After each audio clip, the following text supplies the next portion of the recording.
JM19 presenta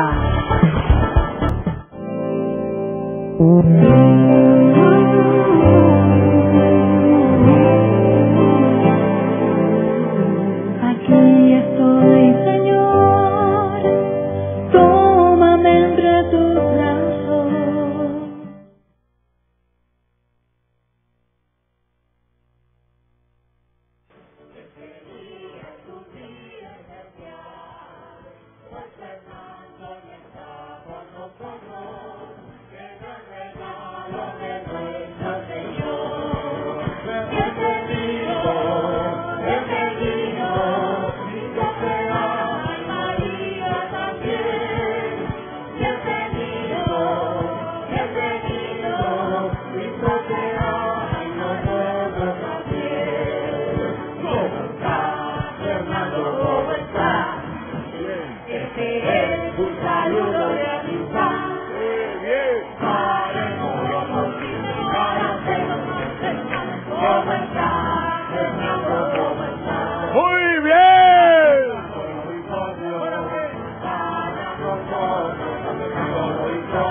Bien, creo que pueden sentarse antes de darle la palabra, nuestro cariño, nuestro agradecimiento y también darles un poco el horario de este día.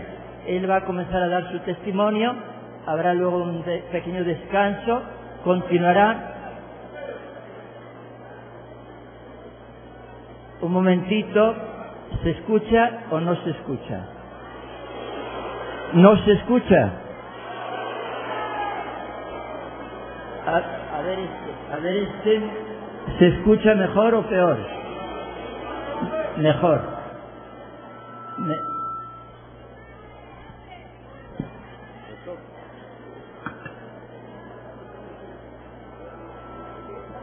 Bien, les decía, el horario de hoy va a comenzar a dar su testimonio y habrá una pausa, continuará. Luego él va a firmar, él ha traído CDs y DVDs con testimonio y con otras reflexiones ahí en esta salita de enfrente. Luego tendremos la oración al Santísimo y a las 3 tenemos canto oración. 3:30 va a dar testimonio también una joven, Carla Rugel, que fue líder en las iglesias evangélicas y está también en nuestra iglesia y trabaja aquí. Entonces, después la misa de sanación. Bien, pues ya con esto le dejamos al doctor que nos hable a todos. Muchas gracias. ¿Quiere fijo o quiere la mano?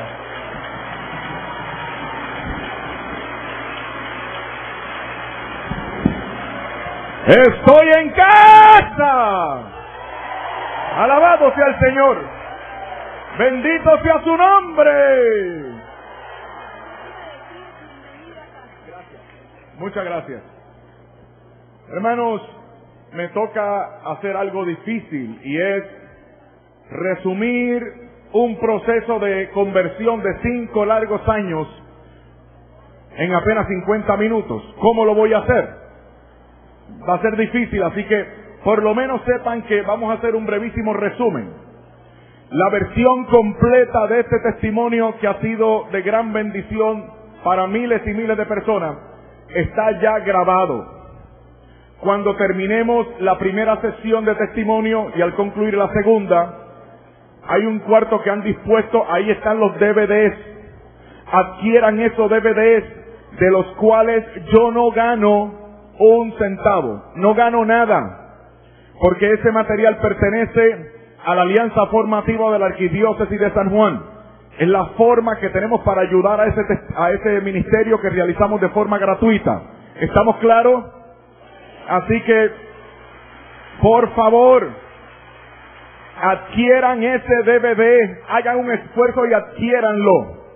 En esta ocasión testificamos frente a una multitud de 20,000 personas en la arena deportiva de la ciudad de Los Ángeles. Señoras y señores, para que ustedes comprueben el potencial evangelizador que tiene ese DVD. Al final se hizo un llamado, ustedes lo van a ver, no lo digo yo.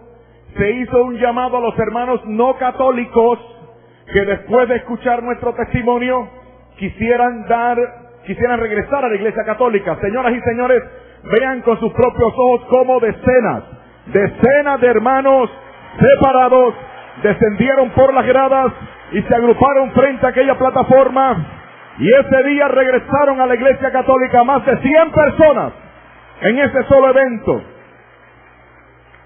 Son 2 horas y media, mi esposa testifica y yo testifico. Las versiones ilegales que hay por ahí no incluyen las 2 horas y media, la imagen no sirve, el sonido es pésimo y no tienen garantía. Si compran la copia ilegal están violando la ley y yo no lo voy a autografiar tampoco.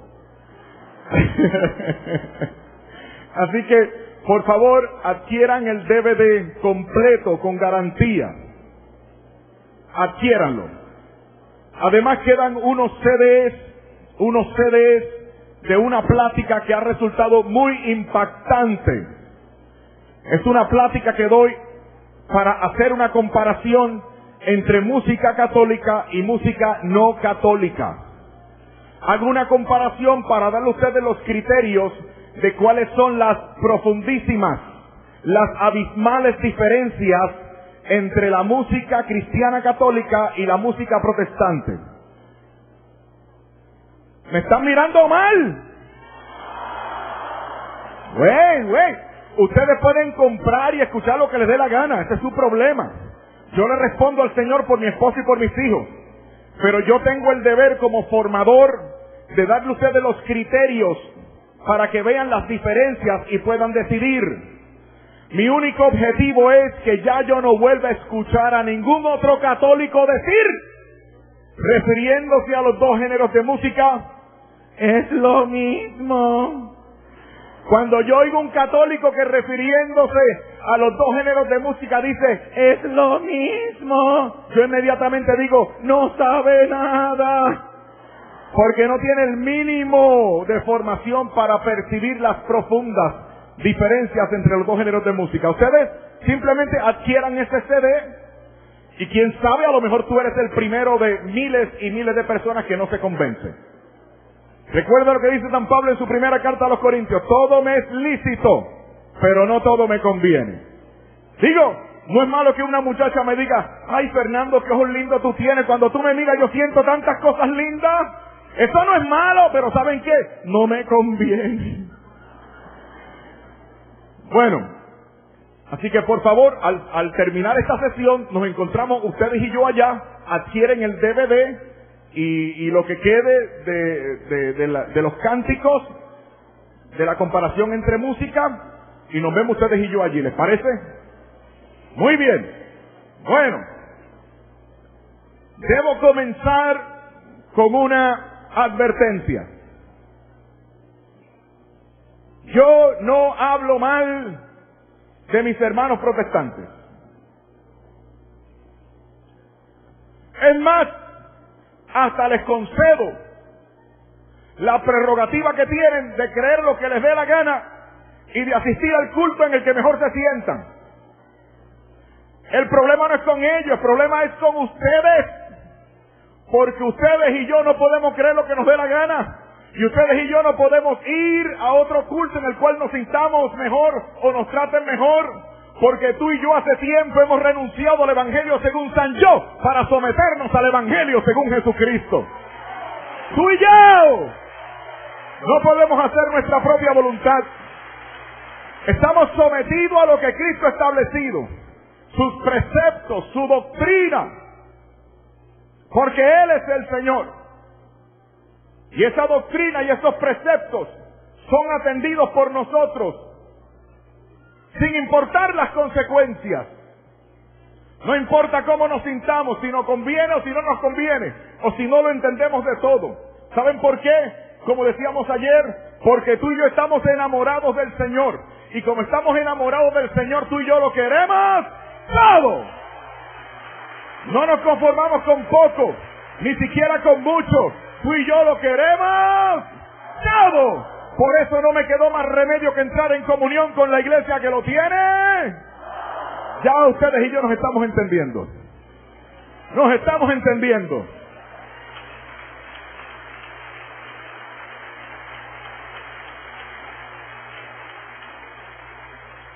Ahora,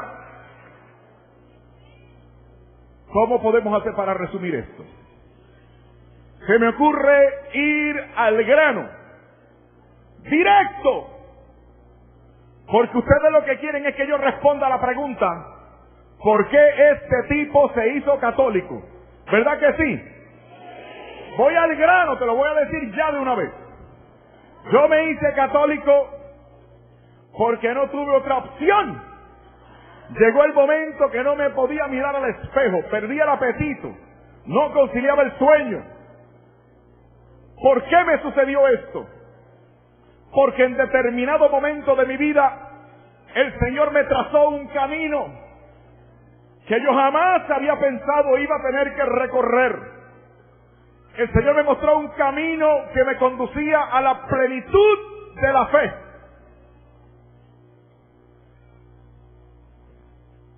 Y ese camino hacia la plenitud de la fe me condujo a una iglesia que yo no quería. A una iglesia que yo de hecho atacaba. Porque junto a mi ministerio pastoral llevé a cabo un ministerio que llamábamos evangelístico, que procuraba sacar gente de la iglesia católica. Yo fui uno de los hombres más anticatólicos de mi país. Además, habían dos razones principales por las que no me quería ser católico. La primera, porque ustedes me caían mal. Hombre, ¿por qué lo voy a negar? Tengo que decir la verdad. Pero imagínate, los pocos católicos que yo conocía nunca me hablaron de su fe. Como no me hablaban de su fe, hasta se avergonzaban de ella. Y no me daban razones de su esperanza cuando les atacaba o cuando les preguntaba. Pues yo pensaba pues que su fe no convenía. Y si su fe no convenía, yo tenía que sacarlos de la iglesia católica. Imagínate, yo podía decir cosas atroces acerca de la iglesia. Y no me oponían resistencia. No me decían nada, hasta consentían mis ataques. Yo podía decir cosas como, por ejemplo, tu iglesia es una prostituta. ¿Saben lo que me decían? Yo no tuve la culpa. A mí me bautizaron ahí de chiquito. Podía decir cosas como, por ejemplo, tu líder, el Papa, es el anticristo. ¿Saben lo que me decían? Que son cosas de los cardenales, yo no voté por él.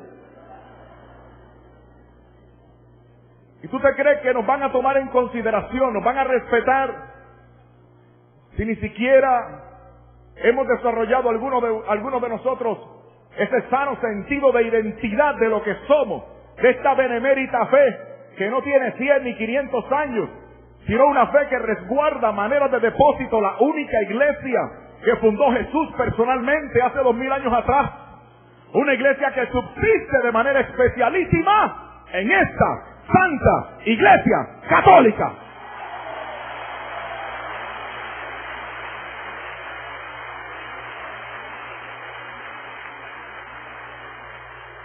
La segunda razón por la que no me quería ser católico es porque allá, en el otro lado, me iba bien.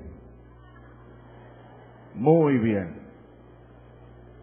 Muy bien.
¿Alguien allá atrás hizo? No voy a decir nada más sobre dinero, porque hay un señor sacerdote que me está viendo en este momento. Y si ese sacerdote supiera lo que podría estar ganando en el otro lado por mucho menos trabajo del que hace aquí, esta tarde nos quedábamos sin misa. No se preocupen, él no se va a ir, porque él está consciente de que no es un mero líder religioso. Yo era un líder religioso, y él está consciente de que no es un mero líder religioso. Él está consciente de que por virtud del sacramento del orden, él es otro Cristo.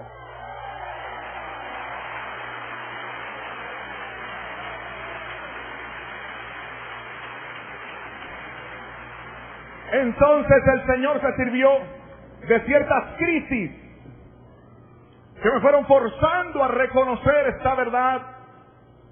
Una verdad que, repito, resistí por 5 largos años. La primera de esas crisis fue la realidad de división entre los cristianos. Después de mi licenciatura se me asigna como capellán de un hospital en Puerto Rico. Allí servía a gente fuera de los contornos de mi comunidad. En nuestra iglesia, lo que ustedes llaman la parroquia, a todo lo que decíamos la gente respondía amén. Pero ahora, fuera del contexto de la comunidad, servía a personas que me oponían resistencia.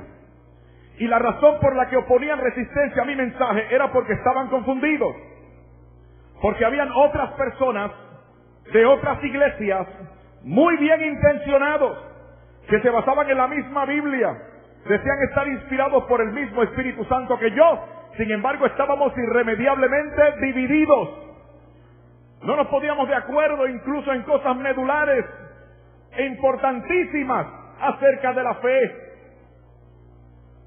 Ni siquiera podíamos reunirnos juntos para el culto, porque creíamos cosas diversas y contradictorias entre sí.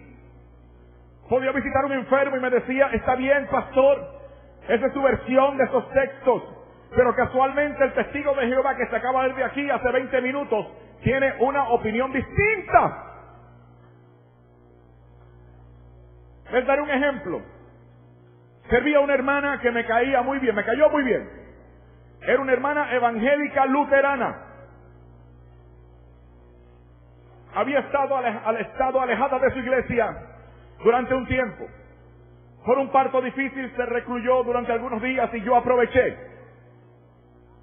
La visité, la evangelicé a nuestro modo. Le presenté el plan de salvación para el cual me habían adiestrado. Al final hicimos la oración del pecador. Luego la catequicé rápidamente, porque la doña sabía mucha Biblia. Era de las evangélicas de antes. A mí me gustan los evangélicos de antes, que era mucha Biblia. Tengo un poquito de dificultad para entenderme con los de ahora, porque los hermanos separados de ahora no eran como los de antes, mucha Biblia. Los de ahora son más de... ¡Ah!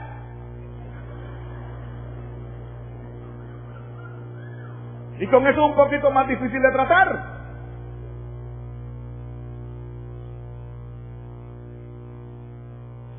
Al final le dije, hermana, usted está lista, la voy a bautizar. Ella me dijo, pastor, yo no puedo bautizarme. Le pregunté por qué. Me respondió, porque ya yo fui bautizada. Le dije, qué bien. ¿Cuándo?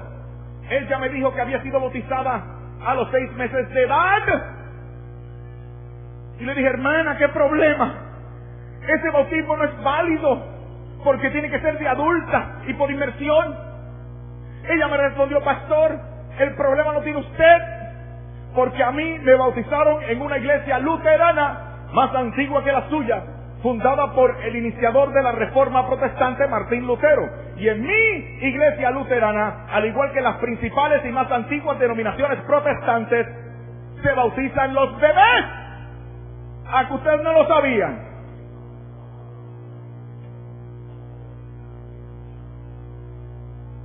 Le traté de mostrar mi versión, pero la señora sabía mucho, era muy lista. ella me explicó que su bautismo, según la doctrina de San Pablo, sustituía lo que era la circuncisión en el Antiguo Testamento que se hacía a los bebés a los 8 días de nacido. Ella me dijo que sus padres, que ella no tenía que consentir personalmente. Y me habló de narraciones en los Hechos de los Apóstoles donde se habían hecho bautizar familias completas. Creía uno y todos en la casa se bautizaban, incluyendo a los niños pequeños. Me citó Hechos 16:31 que dice: cree en el Señor Jesucristo y serás salvo tú y tu casa. Ahí está la promesa de Dios para mí, para mis padres, dijo ella. Me habló de partes del Evangelio en las cuales la fe de unos se aplicaba para beneficio de otros. Como por ejemplo, cuando bajan el paralítico por las tejas de la casa. Dice que el Señor vio la fe de los amigos, no del paralítico, y lo levantó, obrando un portentoso milagro.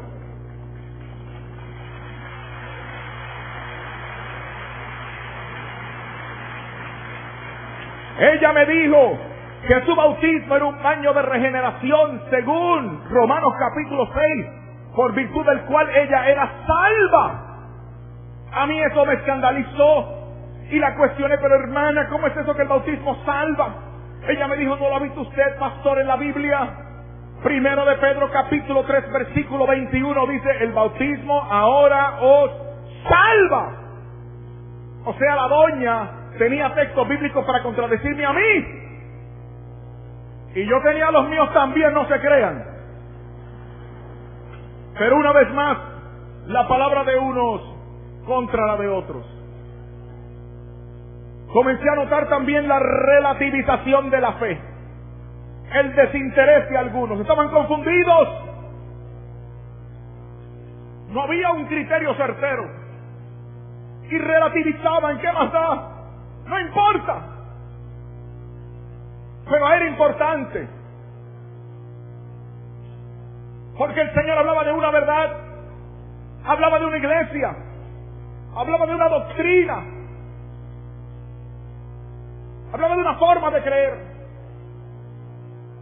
Sin embargo, en las interpretaciones nos dividíamos. Y en aquel momento, cuando revisé las estadísticas, me alarmé. Me di cuenta que en aquel momento, en los Estados Unidos nada más, ámbito en el cual me muevo, había poco más de 37,000 denominaciones cristianas. Gente muy buena. Se basaban en la misma Biblia una vez más. Todas decían estar inspiradas por el Espíritu. Pero estábamos divididos. Había poco más de 37,000 versiones de la verdad.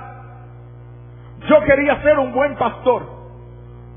Yo sentía el peso de mi ministerio. Yo debía referir las personas a la verdad por un derrotero cierto. Pero ahora yo estaba también confundido. ¿Sería yo el equivocado? Todos ellos. ¿Acaso todos teníamos la verdad, aunque esa verdad o elementos de la verdad fuesen contradictorios entre sí? Aquello me estaba carcomiendo la mente. Para aquel momento comenzaba lo que era mi 7ª u 8ª lectura de toda la Biblia. Es una buena tradición de los evangélicos de antes que todavía se practica en mi familia. A lo largo de la vida leíamos toda la Biblia varias veces. Y en ese preciso momento yo comenzaba la parte del Nuevo Testamento. Y allí comenzaron a surgir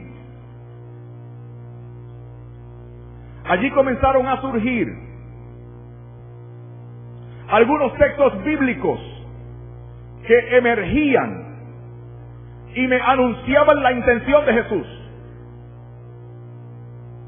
Si tú también tomas en serio la intención de Jesús,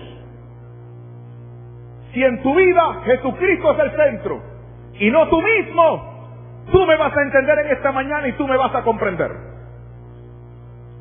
Tú dejarás de ser católico en la medida en que Cristo desocupe el centro de tu vida y te pongas tú como el centro. En ese mismo instante dejarás de ser católico. Porque ya no es lo que Él ha revelado, lo que Él ha prescrito. Ahora es lo que me parezca a mí, cómo me sienta yo, cómo me reciban a mí. Lo cómodo que yo pueda estar, lo que yo pueda ver, lo que yo pueda recibir. Vamos a ver quién tiene la razón. Los hombres que hemos dividido el Evangelio de Jesús, o Jesús y la iglesia que fundó. Vamos a ver. Primer texto que me llamó la atención. Mateo 16, 18 y 19. Ahí dice el Señor. ¿Quién lo dijo? El Señor. No lo dijo Mahoma, ni lo dijo Buda. Lo dijo el Señor. Dijo: tú eres Pedro, y sobre esta piedra edificaré mis iglesias.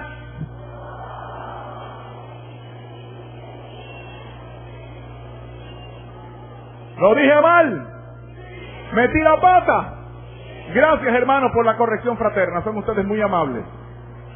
Efectivamente, ustedes tienen la razón. Perdónenme, yo soy un católico novato. Hablo en singular, no en plural. Singular. Mi iglesia.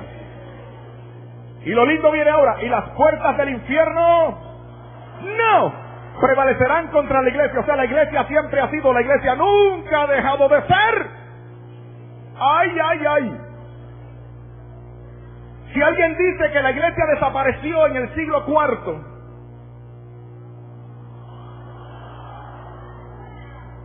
esa persona se equivoca. ¿Quién tiene la razón? Cristo. Las puertas del infierno no prevalecerán contra ella. Siempre ha sido. O sea, desde que Él estableció hasta nuestros días. Entonces, ¿cuántos años tiene la iglesia de Jesucristo? 2000. ¿Quién la fundó? Vamos a ver, vamos a ver. Vamos a ver. Esto se está poniendo bueno.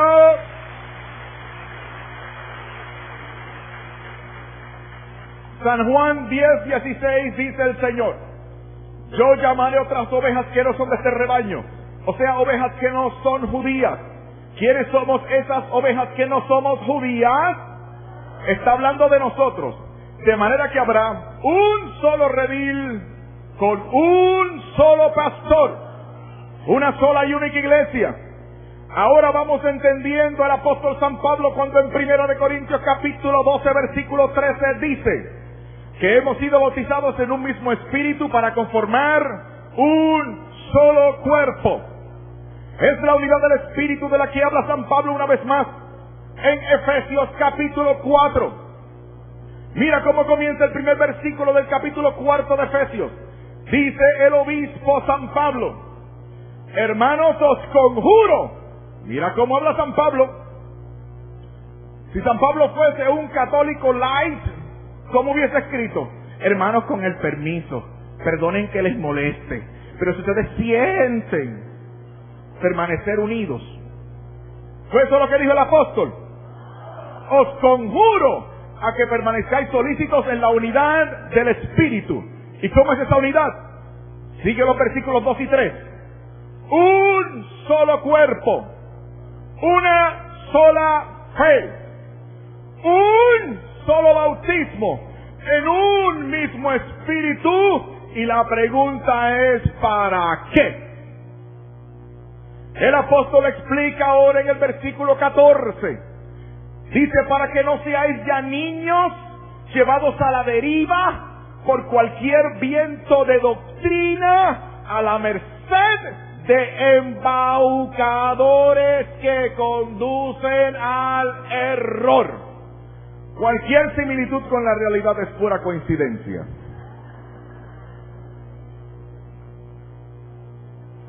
Ay, hermanos. Perdonen lo que fueron ayer a San Agustín, pero hay que repetir ciertas cosas.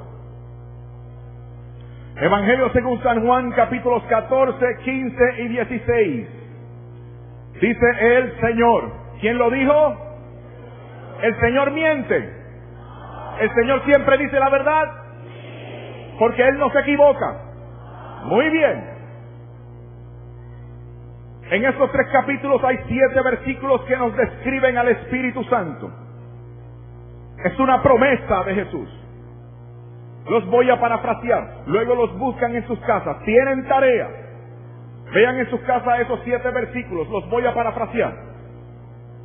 Dice el jefe: me voy, pero no les dejaré huérfanos. Yo rogaré al Padre, y el Padre enviará en mi nombre un consolador, un paráclito, un acompañante, y llama a ese acompañante en el capítulo 15 el Espíritu de verdad. No de las verdades, no de las opiniones, sino el Espíritu de una sola y única verdad. Y concluye el capítulo 16. Y el Espíritu Santo les conducirá a la verdad completa. Jesucristo no miente. Entonces enviaron a ese Espíritu.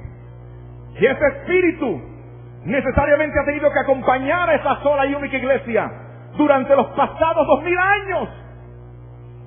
¿Cuántos espíritus? ¿Cuántas verdades? ¿Cuántas iglesias? ¿Quién la fundó? ¿Hace cuánto tiempo? ¿Cuántas hay hoy?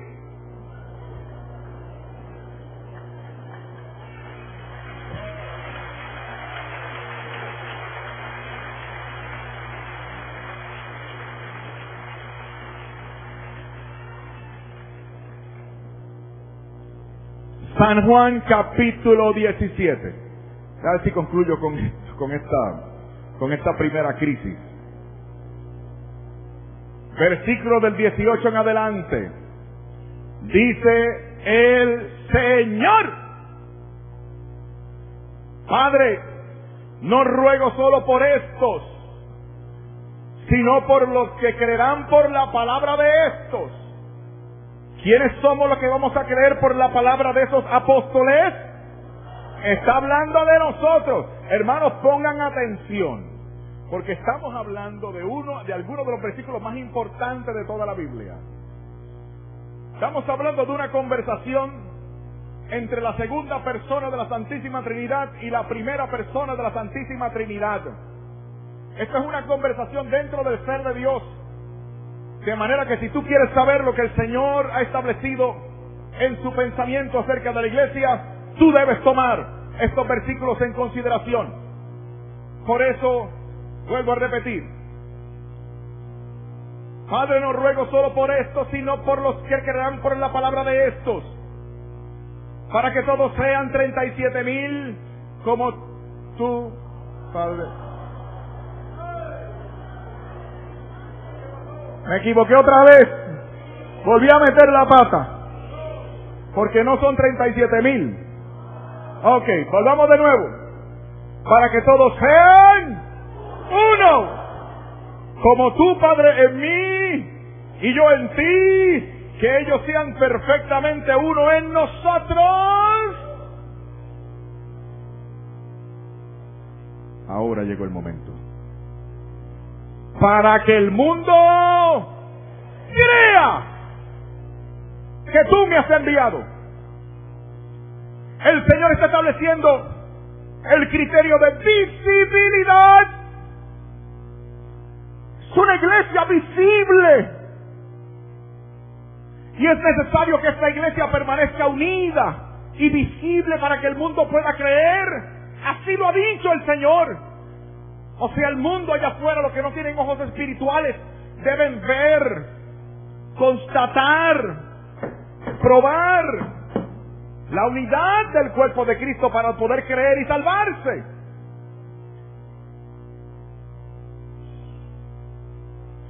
Ayúdenme a entender esto. Si la unidad de la iglesia es capital para que la gente crea y se salve, les pregunto, ¿quién quiere que el mundo se salve? ¿Quién quiere que el mundo se pierda? Llámalo como tú quieras. El diablito. ¿En qué creen ustedes consiste la estrategia del demonio en contra de la iglesia?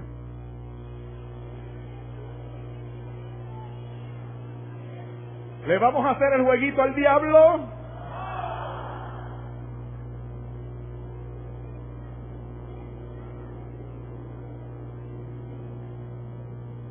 Aquí hay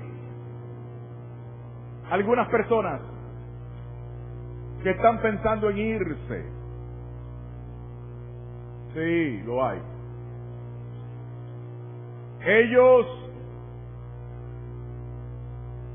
van a otros cultos y miran con admiración esas experiencias emotivas y espectaculares del otro lado.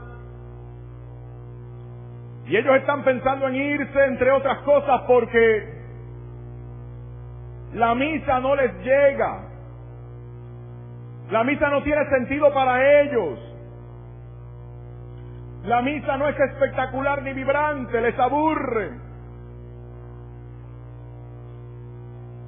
Y estas personas que están a punto de irse tienen 3 razones. Uno de ellos dice que va al otro culto porque allá en el otro culto él, escucha, complementa su fe católica. ¡Ah! Otra de ellos dice que vaya en el otro culto porque allá en el otro culto ellos complementan la Santa Misa. ¡Ah! Ahora resulta que el sacrificio de la cruz necesita ser complementado. Otro de ellos dice que va al otro culto porque allá en el otro culto él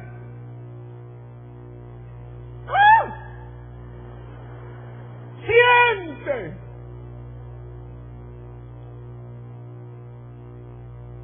Con el debido respeto, son unos mentirosos.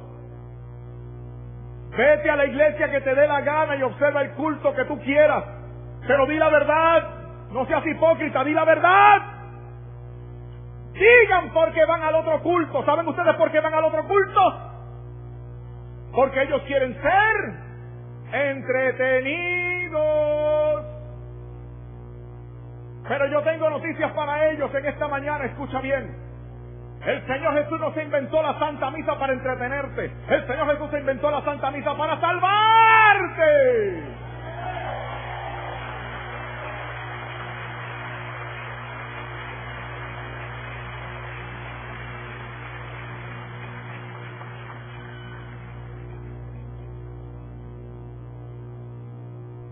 Hay tantas cosas. Como le dije, es un brevísimo resumen. Todo el testimonio con sus derechos de autor está en un DVD que ha sido producido por el Canal 13 de Puerto Rico, el Ministerio del Sembrador y la Alianza Formativa. Lamento no tener el tiempo para explayarme y contarles todo. Pero, si me permiten, voy a ir obviando un montón de sucesos para ir a el casi final.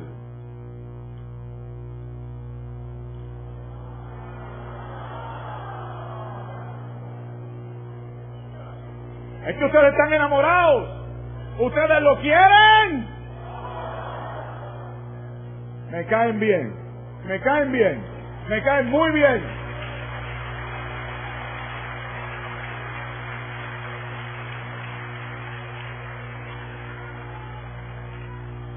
De hecho, ayer por la noche hablé con mi esposa.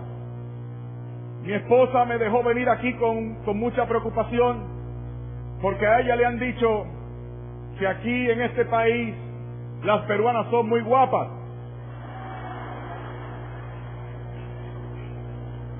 Así que lo primero que ella me pregunta, traté de desviar la conversación, pero ella, imagínate. Ella me dice, Fernando, ¿en verdad son tan guapas como dicen? Imagínate. Si le digo que sí, no me deja regresar. Y si le digo que no, le miento. Así que ni modo, la verdad por delante. Le dije, Lisette, son hermosísimas. Y ella me dijo, Fernando, por haberme dicho la verdad, te voy a dejar regresar. Pero eso sí, la próxima vez yo voy contigo.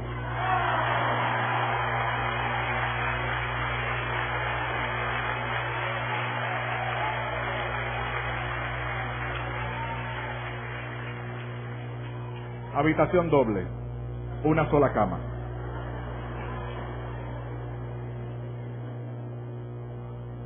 Hablo de esa señora y ya no sé ya me perdí el hilo. ¿De qué estoy hablando yo? ¿Dónde estoy? ¿Quiénes son ustedes? Esa mujer.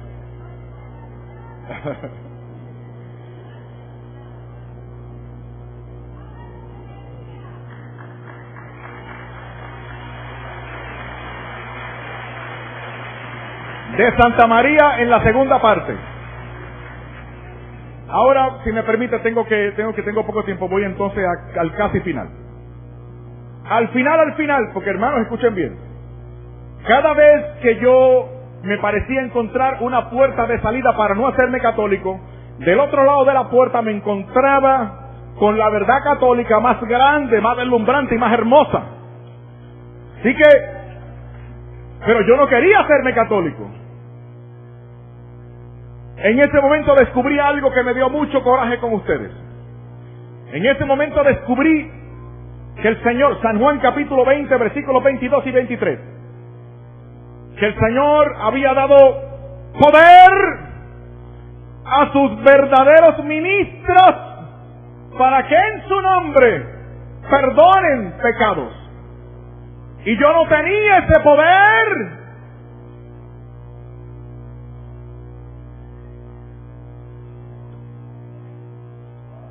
Así que le puse una prueba a mi Señor. ¡Qué ignorante yo era! Le dije, Señor, si es verdad que estos curas católicos tienen ese poder para perdonar pecados, yo ese poder tengo que sentirlo. ¡Qué ignorante era yo, Dios mío! Hermano, aquí yo estoy con la cara que se me quiere caer de vergüenza, pero ni modo, tengo que decir la verdad. Pero yo quería hacer bien la confesión. Perdonen, yo no debía haberlo hecho. Señor, permítelo, perdóneme. Yo no debía haberlo hecho. Esto es una iglesia de orden. Hay unos pasos, un catecumenado de adulto. Hay unas formas para luego uno poder acceder a los tesoros de esta iglesia, como son los santos sacramentos. Pero yo no lo sabía. Pero quise hacerlo lo mejor que podía. Así que lo primero que hice, no me quería equivocar, yo quería hacer bien ese sacramento, porque si yo hacía mal ese sacramento, entonces podía no sentir. Y si no sentía, el Señor podía decirme, seguro que no sentiste si lo hiciste mal. Así que yo me propuse hacerlo lo mejor que podía. Primero, compré el ritual de la confesión, el que usan los señores sacerdotes para confesar. Saben que ellos tienen como una especie de guías o guiones que se dejan llevar para las cosas litúrgicas y de sacramentos, etcétera. Pues ellos tienen uno de estos guiones o manuales o rituales, que es el ritual del sacramento de la reconciliación. Y yo me lo leí completito y me lo aprendí de memoria, sobre todo el ordinario. Hermanos, yo soy un pobre y miserable pecador. Estoy plagado de defectos. Tengo muy poquitas virtudes. Una de ellas, mi memoria. Así que me lo aprendí. Sobre todo, e incluso, mejor dicho, las letrecitas rojas, lo que llaman las rúbricas. Después me enteré que yo no tenía que aprenderme eso, que eso le tocaba al sacerdote. Pero ni modo, ya yo sabía hasta lo que iba a hacer él. En segundo lugar, ustedes me van a perdonar, pero este pastorcito que está aquí no se va a meter a cualquier iglesia. No, señor. Debe ser una iglesia que me mereciera, algo majestuoso, grecorromano, mejor gótica. En tercer lugar, dicha iglesia debía estar localizada muy lejos, pero muy lejos de mi casa. En cuarto lugar, esa iglesia debía tener posibilidad de estacionamiento muy apartado, pero muy apartado del templo. Porque yo no quería que vieran mi carro en el estacionamiento de la parroquia. En quinto lugar, me tienen que perdonar de nuevo, pero este pastorcito que está aquí no se va a meter a cualquier confesionario. No, señor. Debe hacer un confesionario algo majestuoso de nuevo. Barroco, gordo, madera noble, sólida.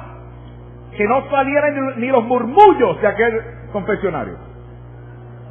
Además, aquel confesionario debía tener, así lo quería yo, con rejilla, para que el señor sacerdote no me viera la cara. Además, dicho confesionario debía tener una puerta con puerta o cortina que diera hasta el suelo, porque yo no quería que me vieran los pies. El día antes hice todo lo que manda y recomienda la iglesia. Ese día hice un examen de conciencia. Hice un ejercicio de contrición. Me fijé un propósito de enmienda. Estaba preparado a mi manera. Al otro día llego a la iglesia y me doy cuenta que hay unas señoras antes de mí. Me fijo bien y me sorprendí porque eran todas mujeres. Yo era el único varón, hombre, macho, masculino. Todas mujeres. Y hermanos, ustedes me perdonan, yo soy un católico novato y hay cosas que yo no entiendo muy bien de la iglesia todavía. Pero por esa primera experiencia y cada vez que me voy a confesar, yo estoy preocupado. Porque casi siempre, casi todas son mujeres. Estoy preocupado porque tal vez, quizás, me parece que las mujeres en esta iglesia son como muy pecadoras.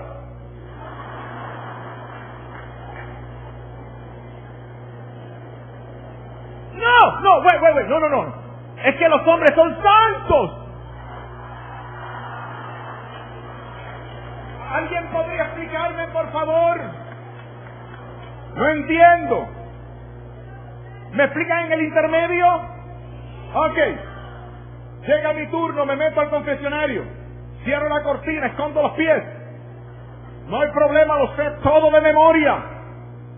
El sacerdote me saluda. ¡Ave María Purísima!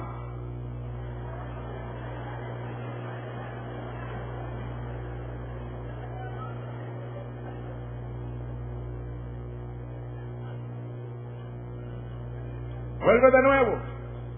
¡Ave María Purísima! A mí no me salía nada porque eso no está en el ritual. Yo nunca había sido católico en mi vida, qué sé yo cómo responder. Y vuelve el hombre por tercera vez, Dios mío, Ave María Purísima.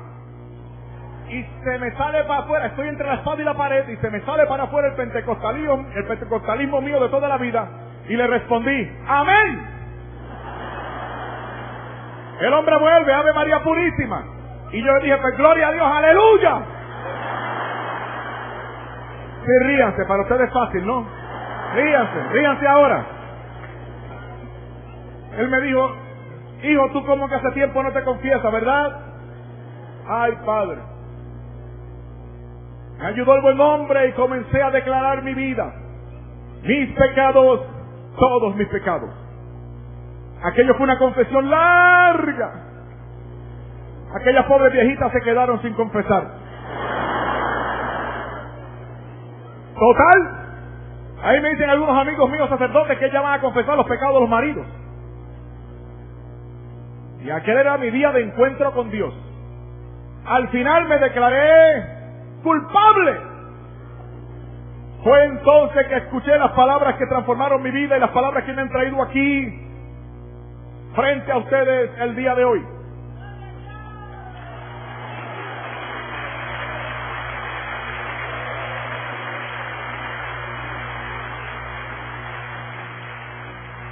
Dios Padre que reconcilió consigo al mundo por la muerte y resurrección de su Hijo y derramó el Espíritu Santo para la remisión de los pecados, te conceda por el ministerio de la iglesia el perdón y la paz. ¿Vieron que me lo aprendí? Y yo te absuelvo de tus pecados en el nombre del Padre, del Hijo y del Espíritu Santo.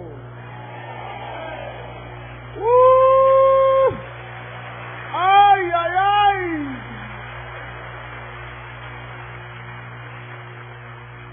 Me dije, ¡ay!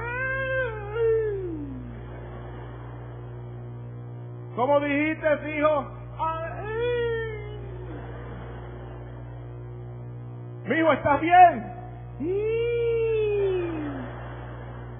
¿Ya te puedo decir? ¡Ya!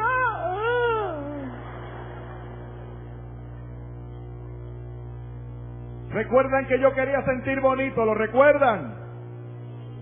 El buen Dios, a pesar de mis disparates y estupideces, me complace con algo para lo que Él no está obligado. Cuando me fui a poner de pie, yo salí disparado. Me elevé. Yo esperaba manejar un cuerpo de 197 libras aproximadamente, pero ¿saben qué? Yo no pesaba nada. Yo estaba liviano, livianitito, fresquito por dentro. A renglón seguido, hermanos, yo me descubrí de puntitas. Dios es mi testigo. Hice mi mayor esfuerzo para poner la planta de los pies firme sobre el suelo.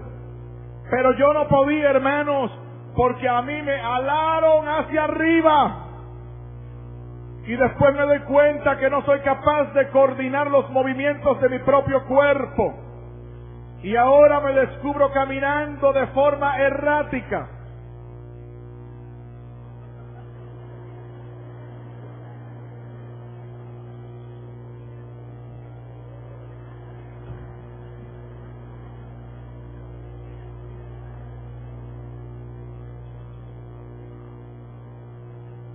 Me caí, me agarraron, me levantaron y comenzó mi trayecto hacia abajo. Me doy cuenta que las personas que venían en sentido contrario me sacaban el cuerpo. Las madres tomaban a sus niños al hombro y cruzaban la calle. Yo estaba avergonzado y decía, Dios mío, ¿qué me pasa? Este pastor va y se confiesa, ahora anda borracho por la calle. Y comenzó mi diálogo con el Señor. Señor, explícame qué me pasa. No entiendo, Señor, explícame. Dime, Señor, qué me sucede. Y estoy convencido de que el Señor me habló trayendo a mi mente un pasaje bíblico. Hechos capítulo 2. Gran día de Pentecostés. Cuando aquellos incrédulos acusaron a aquellos hermanos de estar borrachos, San Pedro se levantó para defenderlos a ellos y hablarme a mí, diciendo, estos no están borrachos, sino que están llenos de la presencia del Espíritu Santo. Porque aquí hay poder, presencia de Dios, gracia divina.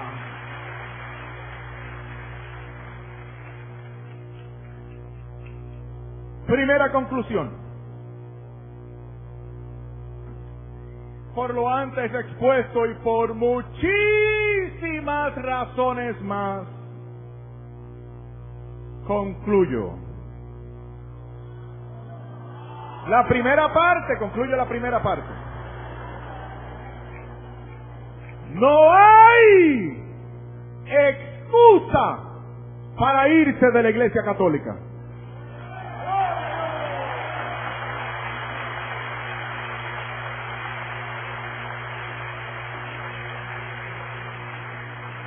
Dime lo que tú quieras. Date contra la pared. Tírate contra el suelo. Despréndete de la piel. Llora sangre. No importa. Siempre mi respuesta será la misma. No hay excusa para irse de la Iglesia Católica. ¡No la hay! ¡No!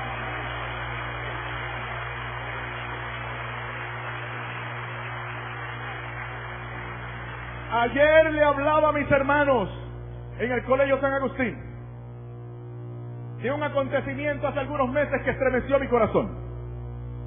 El Papa Benedicto XVI se reunió con unas personas que fueron abusadas sexualmente por algunos miembros del clero católico de los Estados Unidos. El Papa, muy conmovido, les pidió perdón y se humilló. Luego vimos cómo uno de esos hombres se levantó y con lágrimas y llanto abrazó al Santo Padre y lloraron juntos. Luego me puse a investigar y descubro que ese hombre que fue cruel, despiadada y suciamente abusado por un señor sacerdote desviado, averiguamos que ese hombre, a pesar de esa experiencia nefasta y terrible, nunca abandonó su iglesia católica y hoy es un líder laico preeminente en los Estados Unidos.